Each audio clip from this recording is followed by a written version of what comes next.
Hello baseball fans, welcome back to another video, and boy do we have a lot of news to get into today. As you might have seen, I didn't post a video yesterday, but because of that I missed some important pieces which I will dive straight into. So let's start off with going into the big news of the day. Nathan Eovaldi has signed with the Rangers, and that is a huge addition for the Rangers, as that really gives them an extra depth piece into that rotation, which is already looking super strong. And now Eovaldi, even though he was a 1-2 guy this year behind Sale, this time he might be a 3-4 guy in the Rangers rotation, but it's going to be even stronger, and he's going to be on, in my opinion, a much better team in the coming year. Eovaldi, he signed a 2-year, $34 million deal with them, and he had some really good stats last year. He had a 6-3 record, 3.87 ERA. He had 109.1 innings pitched, 103 strikeouts, and a whip of 123. Overall, I would say he's a really solid pitcher. I can really see him finding a home with the Rangers, and the Rangers are looking like a really scary team this year. On top of that, the Red Sox also lost another pitcher recently, Rich Hill. They let him walk as well.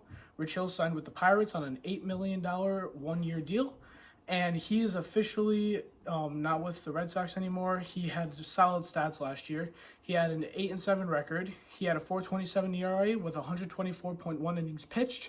He had 109 strikeouts and a whip of 130. Not the greatest, but not the worst either. He was a starting pitcher for the Red Sox, made a few starts here and there. He was really their backup guy for the most part, because obviously when Sale was in, he really wasn't. Eovaldi was in. He was mostly a 4 or 5 kind of rotation piece guy. But on a team like the Pirates, where I understand they aren't the greatest and they do lack pitching, he could be a 2 or 3 guy because the Pirates aren't all too good. So being on that team, I could see him being bumped up a little, maybe get more of a chance to really show what he can do and play more.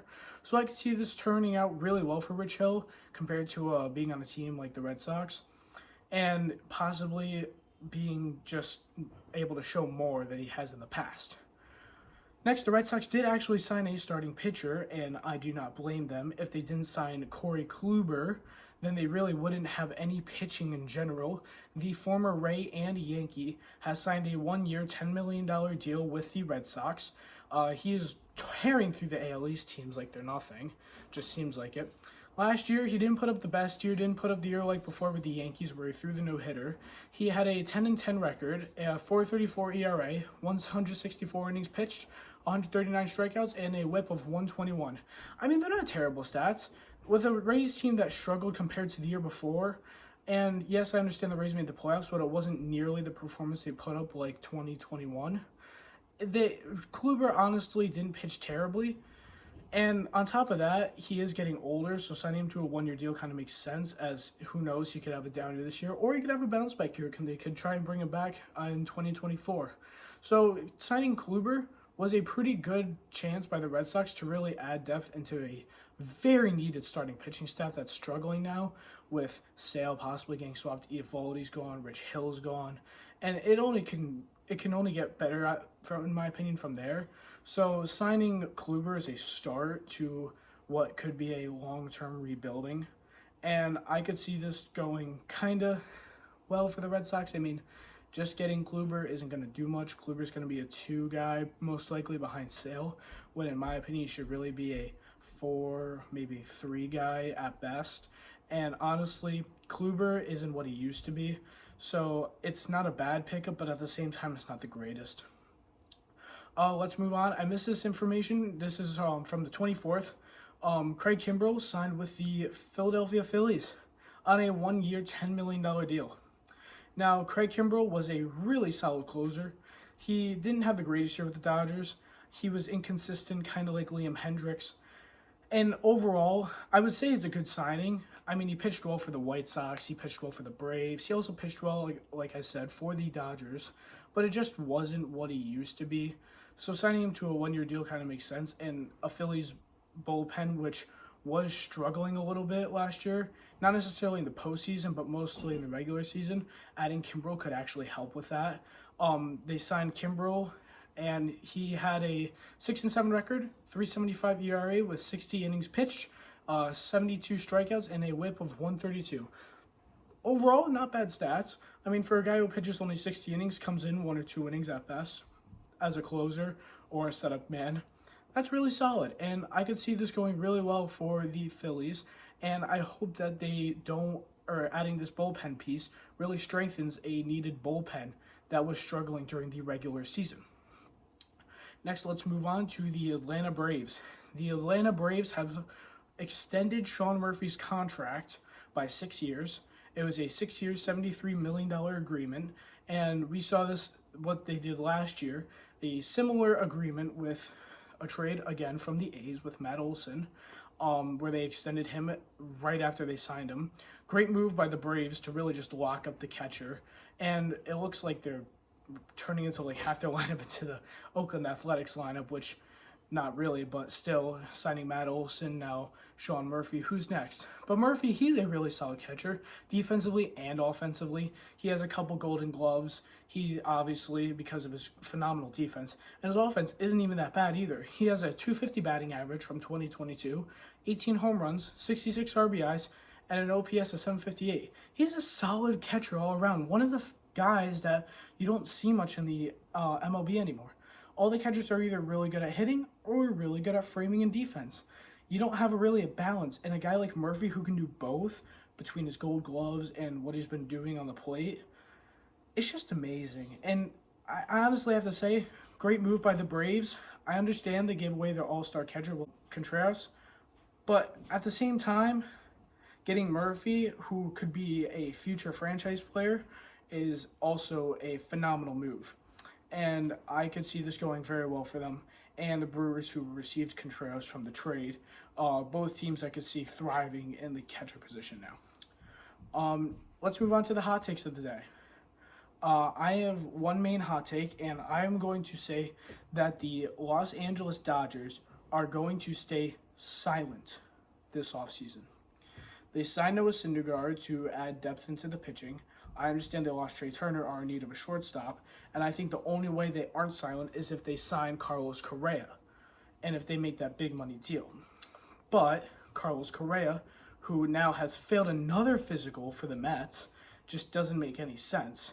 The Mets and Correa are sort of trying to negotiate. They're about 55%, but at the same time, Correa is starting to pull out of negotiations, so are the Mets. They're not really agreeing on anything anymore. And I have a funny feeling that the Giants didn't have cold feet. It was Correa truly did have a medical problem in the past, so maybe that's why nobody wants to sign him. But at the same time, he's such a good ball player that I really do think a club will pick him up, and I think that club could be the Dodgers. But if they don't pick Correa up, I think it's going to be a silent offseason for them. Like I said, they signed Noah Syndergaard to add to the pitching depth, and I understand they lost Trey Turner, but at the same time, they do have a solid team all around.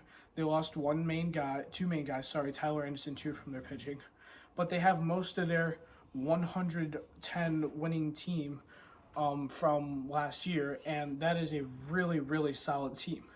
And I could see them going the regular season again. Sure, you could say all you want about, oh, their postseason was so crummy. Oh, like, they didn't go far at all. They lost in the divisional series. Like, they were supposed to win it all. Like, but that's the postseason. Look at how badly the Yankees stunk in the postseason. They had a great year. They had 99 wins in the regular season, locked up the division. But at the same time, the regular season, that's what kind of matters to get you to the playoffs in the first place. I understand if your team is really bad in the postseason, like that stinks. But at the same time, you're not just going to sign a bunch of bad guys who will perform well in the postseason, but you got to get the regular season in order to get there in the first place. So I think the Dodgers are going to stay silent as they have most of the team that they had from last year. And I think they can really, finishing over 20 games in front of the Padres and only losing one or two guys, I don't think it's going to affect them all too much, even when a big name like Trey Turner leaves. So I could see them staying silent for the rest of it. And now Correa, I don't know what team he's going to go to. I mean, it sounds like he's not going to be joining the Mets either. I don't know if any team is going to really risk going to him anymore. They might sign him to a $2 or $3 million deal, play the low-risk game, especially if he really does have a medical issue. And I really don't think he's going to sign that long-term big splash deal like we all thought he was going to now. I think it's going to be more like the Twins deal he signed last year. So I don't really think it's going to go far like he wanted. So I wish him the best. I hate to say that as a Yankees fan, but at the same time, I don't really know what's going to happen. And lastly, the Yankees information. back to Correa. Are the Yankees in on Correa now? The Yankees are in need of a shortstop, obviously, unless they bring up Volpe right away. And IKF, in my opinion, is most likely going to be a trade piece for the Yankees. But in order to replace him short term, I think the main option now is going to be Correa. And I only say that because Carlos Correa, now that, as I explained, could sign a 2 or 3 year deal, just like he did with the Twins, with maybe an opt-out or two, I could see him sign a 1-2 year deal with the Yankees in order to maybe clear up the medical condition, perform well for a season, and just cover that shortstop that was very much needed for the Yankees in the first place.